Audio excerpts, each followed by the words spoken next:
क्या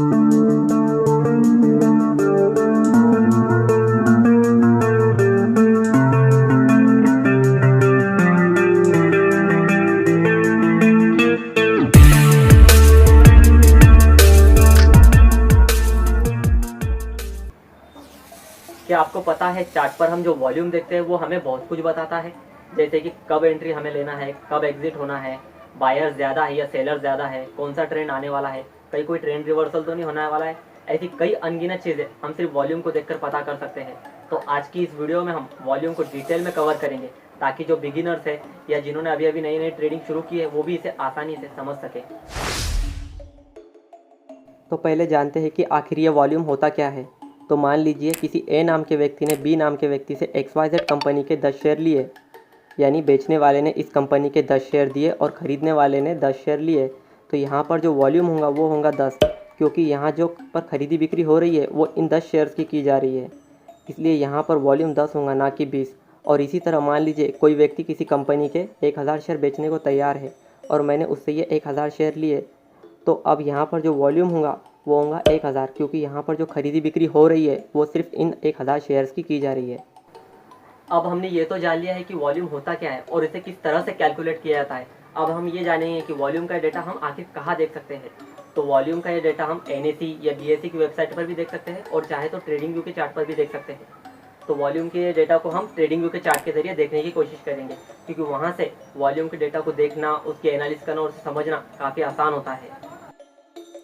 तो मैंने यहाँ निफ्टी का चार्ट ओपन करके रखा है, और अगर मुझे यहाँ वॉल्यूम का डेटा भी देखना है या इसकी एनालिसिस करना है तो मैं सिंपली इस इंडिकेटर वाले ऑप्शन में जाऊँगा और इसके सर्च बार में वॉल्यूम टाइप करूँगा। तो आपको ये वाले वॉल्यूम पर क्लिक कर लेना है, जिसे मैंने फेवरेट करके रखा है। तो जैसे आप इस पर टैप करोगे तो ये कुछ इस तरह से चार्ट पर प्लॉट हो जाएगा। तो सबसे पहले मैं इस इंडिकेटर की सेटिंग में जाता हूँ, ताकि ये जो नीचे दर्शाए गए जो बार्स है वो आपको और अच्छे से दिखाई दे। इन बार्स की क्लियरिटी को और अच्छे से बढ़ाने के लिए आपको सिंपली ये जो नीचे दिख रहे हैं बार है ना, इन पर एक बार टैप करना है। जैसे आप इन पर टैप करोगे तो यहाँ वॉल्यूम के जो बाजू में जो सेटिंग का लोगो दिख रहा है, आपको उस पर टैप करना है एक बार। जैसे आप उसमें टैप करोगे तो आप वॉल्यूम के टैप के अंदर पहुँच जाओगे। तो इसके अंदर आपको स्टाइल में आना है। स्टाइल में आपको जो ग्रोविंग वॉल्यूम दिख रहा है इस पर क्लिक करना है और इसको थोड़ा और इन्हांस कर देना है पूरा। वैसे ये जो नीचे फॉलिंग बोलकर है इसको भी इस पर क्लिक करना है और उसको पूरा इन्हांस कर देना है। जब आप ये इन्हांस कर दोगे तो आपको सिंपली और कुछ नहीं करना है, सिर्फ ओके पे क्लिक कर देना है। तो आप देख सकते हैं वॉल्यूम का डेटा अब हमें और अच्छे से दिखाई दे रहा है।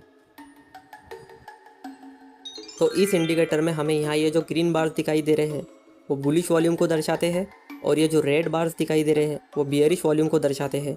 और लास्ट में यहाँ ये जो वैल्यू दिखाई दे रही है वो करेंटली ट्रेडेड वॉल्यूम को बताती है। अब हमने ये तो जान लिया है कि वॉल्यूम का डेटा हम कहाँ देख सकते हैं, कैसे इसे रीड करते हैं। अब हम जानेंगे कि इसका इस्तेमाल हम ट्रेडिंग में कैसे करते हैं, कैसे इसकी मदद से हम आने वाले ट्रेंड रिवर्सल को पहचान सकते हैं। सो टेक्निकल एनालिसिस में प्राइस और वॉल्यूम का एक बहुत खास कोरिलेशन माना जाता है। अगर चार्ट पर प्राइस और वॉल्यूम एक साथ बढ़ता हुआ दिखाई देता है तो वो होने वाले बुलिश ट्रेंड की तरफ इशारा करता है। यानी इससे यह पता चलता है कि मार्केट के जो पार्टिसिपेंट है वो इस बुलिश ट्रेंड में दिलचस्पी दिखा रहे हैं, तभी तो जो वॉल्यूम है वो प्राइस के साथ बढ़ रहा है। जैसे कि निफ्टी के इस 5 मिनट के टाइम फ्रेम में प्राइस और वॉल्यूम एक साथ बढ़ता हुआ दिखाई दे रहा है, तो इससे ये पता चलता है कि प्राइस आगे चलकर और बढ़ सकती है, और हम देख सकते हैं कि प्राइस ने हमारे मन मुताबिक ही वर्क किया है।